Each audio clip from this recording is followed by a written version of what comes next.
Akizungumza mrajisi wa mahakama ya kadhi Zanzibar, Abdulrahman Omar Bakari, katika mahafali ya mkopo wa 13 wa mafunzo ya walimu wa madrasa yaliyoandaliwa na ofisi ya Mufti Mkuu wa Zanzibar katika msikiti wa Zenjibari Mazizini mjini Unguja, Bakari amesema wasomi wa Qur'ani wamekuwa na tabia ya kuto kujiendeleza mara baada ya kujua Qur'an.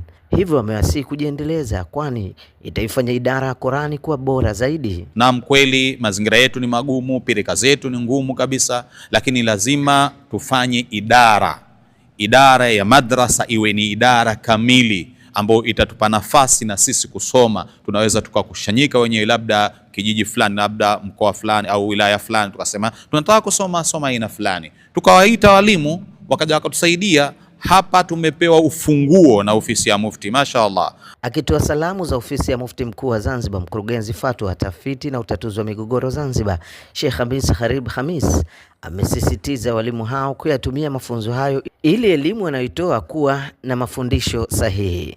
Yule ambaye amejua kwa ilmu yake hakuweza kuifanyia kazi, huyo atakuja kuadhibiwa kabla ya wenye kuabudu masanamu. Aidha, kaimu mkurugenzi wa usajili na usimamizi wa mambo ya Kiislamu, Sheikh Idi Hussein Idi, amesema lengo la mafunzo hayo kwa walimu wa Zanzibar ni kuifanya idara ya madrasa kuwa na mafundisho yatakayoongoza walimu katika ufundishaji